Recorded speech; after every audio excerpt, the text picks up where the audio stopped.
ချစ်တွေနဲ့ရှင်သန်ခဲ့တဲ့အမေချစ်တွေနဲ့ကြည်ပြင်းခဲ့ရတယ်အမေသာနားလဲမှုအပေးဆုံးသူ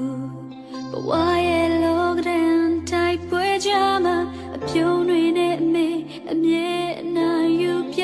တတ်တယ်အမေအပြုံးမပြတ်ခဲ့ပါဘူးလူသားတွေကလူပဲအမေလည်းမောပန်တတ်ပါတယ်နာကျင်ခံစား